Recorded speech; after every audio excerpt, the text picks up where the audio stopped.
over acceptability, and then you've got to take difficult decisions.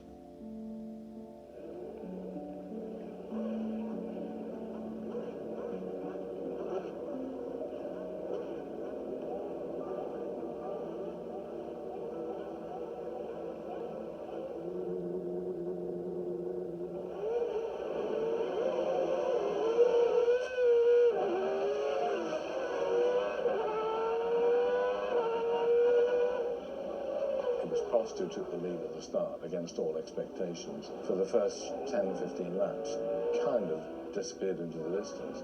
And I'm sure at that stage Senna must have been in shock. I really had a perfect car. I was doing what I wanted to. I was really putting him in a little bit away, and I was much quicker. There's no question about that. Prost had taken the gurney flap off pretty much last thing. He reckoned, therefore, his car would be quicker in a straight line, and that was going to work for him, and it did. Ayrton was so upset, and he said, whatever happened, if we're going to get together, I'm not going to slow down. So he was just adamant that something was going to happen. And I said to them, that's the last race. I'm not going to open the door anymore. You know, I mean, I prefer to lose the championship, you know, but I'm not going to open the door anymore.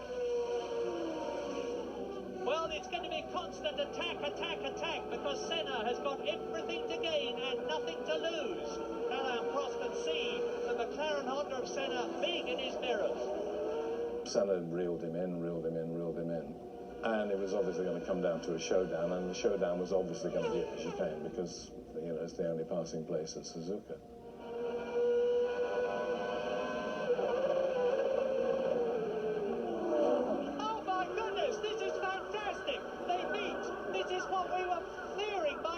During the race, and that means to say that Prost has won the World Championship.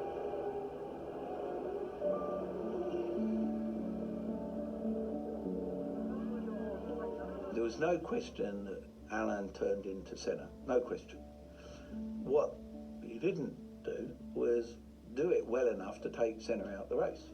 Prost did absolutely the right thing to shut the gate, in my view, because A, the championship position he was in, because the worst that was going to happen was they'd both be taken out, and B, it wasn't a place where it was going to get him anyway, unless he was, you know, unless Prost was making it easy for him. It was such a bad race for us because we got there, we were quickest in practice, quickest in qualifying. We did our job, we put the cars first and second in the grid, we were leading the race, and then end up with nothing on their hands. It's just, it was very disappointed, to say the least. I did actually walk back down to the pits with Prost, so I was the first person to speak to him after the incident. I remember all Alain could say was, I couldn't believe he did it on that lap. I just, because there had been laps when he'd actually been closer than that, and he hadn't tried it. And he said, and I looked in my mirrors coming up to the chicane, saw where he was, and kind of thought, well, you know, he ain't going to try it this time. But he did. He came rushing down the inside, and of course they touched. The problem with the drivers is that when you're sitting in that car, you put the visor down, you think of nothing but winning the race or do the best you can. And those kind of movements Alain did to Ayrton, like Schumacher have done many times in his career, they came instantly. They do it because that's what they do it. You don't do that, you're not a racing driver. So it's something that no matter how much you tell the drivers, it happened and it will happen again. I couldn't blame Prost too much. I thought, well, you know, if I was a team manager and I saw Prost not close the door, I'd be a bit disappointed in him. I thought it was an understandable defensive move. And probably, effectively, Senna should have seen it coming and not put himself in that position. You know, we'd seen various times during that year when Prost had given Ayrton a bit of room to avoid a shunt, and maybe Ayrton had done the same thing, but on this occasion, a championship decider, there's no way Prost was going to do that. And I don't think Ayrton took that into account. But I remember Katie Rosberg saying, I said, well, did you think Prost did it deliberately? He said, I think so, yeah, because he did it so badly. He said, you know, Alain Prost never turned in on anybody in his life. When he did do it, he said, you know, everybody thought, you know, it wasn't subtle, it was obvious. Be that as it may, Mario Andretti's point was the right one, that if Prost hadn't been there, Senna would never have made that corner on that line at that speed. He would just have gone straight on into the escape road. Everybody would think what they want to, you know, even run. But he was going so fast behind that, I mean, I did not see him. I was looking at the mirror. He was quite far. And then when I turned and I looked at him, I could not believe that he was there. But obviously, I did not change, and I did not do another turn. I did not change. I've done exactly what I told them I was going to do. But honestly, I'm very disappointed about this race. You know why? Because I did not win it. He went out the escape road back onto the track, rather than what Jean-Marie Balestre and the FIA said at the time was he should have turned around and rejoined where he'd left the track. Senna's got going again. He's back on the track. And Senna is still leading. Senna with this twisted nose cone. The bit that just made me explode was the fact that the whole thing was manipulated by Jean-Marie Balestre. So Senna came back onto the circuit, and basically brackets did not enter the circuit at the point of exit.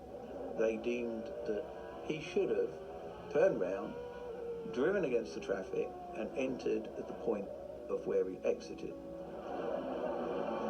I was in that race, but as always, when you've got your crash helmet on, you're driving your own car, you don't notice a whole lot about what's going on around you unless you gain some positions.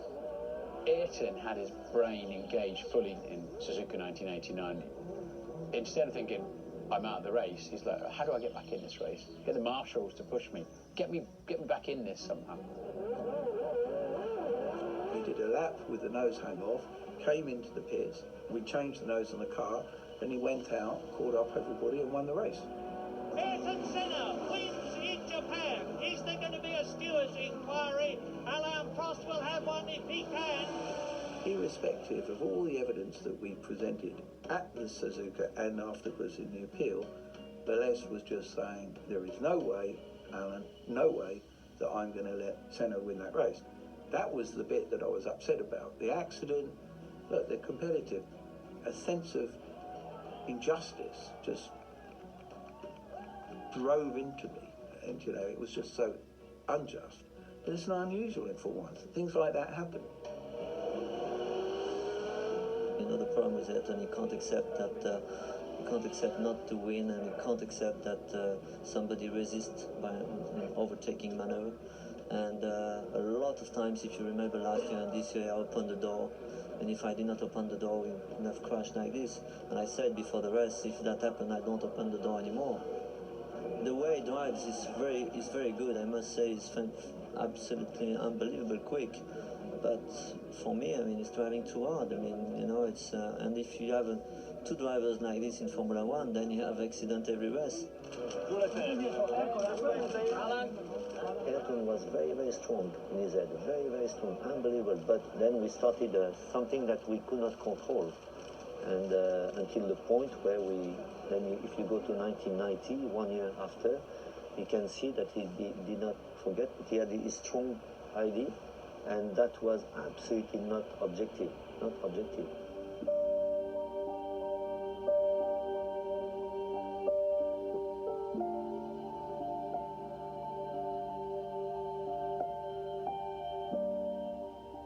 Japan is a place where I have the biggest number of fans after Brazil, and it's a special atmosphere here, and championships have been decided here over the past few years, and hopefully another one will be decided here.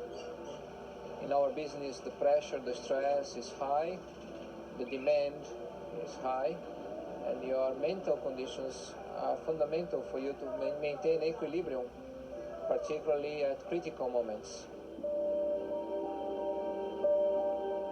12 months later, by now Prost was at Ferrari, and Ayrton just had him in his sights. It's kind of ironic that a year after what happened at Suzuka in '89, it came to Suzuka again with Senna and Prost, championship contenders. It may not be necessary to win the race myself, to win the championship. So if I cannot win, I hope Gerhard can win the race for the team. And hopefully I can have just the result that it takes for the championship. If you carry on to the next year, Senna was aggrieved because of the car starting on which side of the track. He'd qualified in pole position, but felt like he was disadvantaged with the way the grid was arranged, and he wanted that to be changed. Before we even started practice, I went to the stewards. I told them pole position was on the wrong side of the circuit, and pole position has much less traction, and no matter whoever is on pole will not reach the first corner first. And please change it over before practice. Ayrton was vehement in his belief that the pole should be on the clean side of the grid, and obviously that meant the French driver being on the dirty side of the grid. Senna felt like they were targeting him or whatever, you know, blessed French, Prost French, and all that sort of. I think the stewards agreed that they should swap it around. Balès actually overruled that, and Ayrton took that as a personal thing, and it kind of ignited then the whole Prost-Senna dynamic in his mind. And that meant that, you know, Ayrton wasn't going to get to the first corner first. He realised that, and he said, well, if I don't come out of the first corner first, I won't be coming out the first corner. That's what he told me.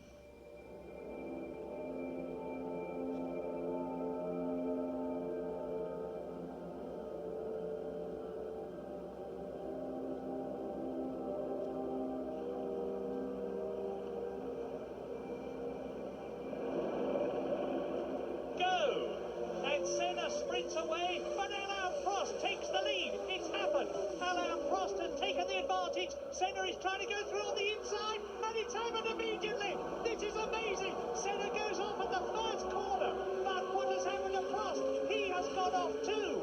Well, that is amazing, but I fear absolutely predictable. And you remember in Suzuka they had the monitors very high up in the screen, and we were all looking at the monitors, and I had my fingers crossed. Let's stop this race, get this spare car and start it again. And he come that I had to come, and he said to me, they're not going to stop the race, are you? And I said, no, I don't think so.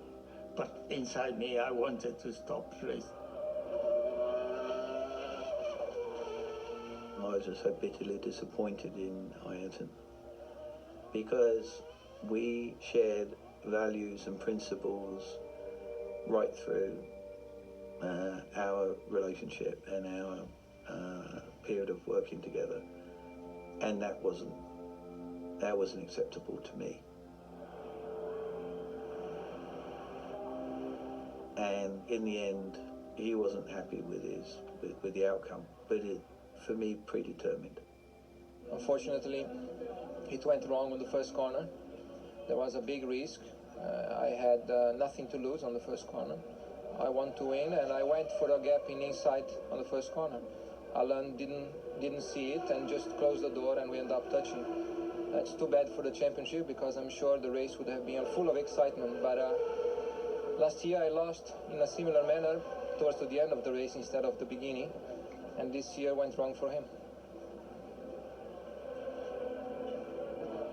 I saw him on the left and with plenty of space, and said, okay, I take the normal line just to exit better, and then he overtook me. Thinking now, it's amazing. If a driver did that today, he'd lose his license probably.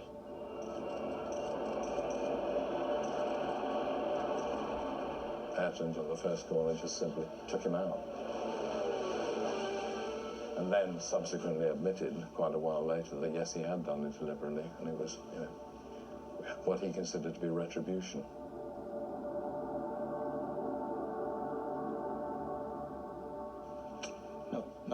the best. To do what happened, you have to stay flat.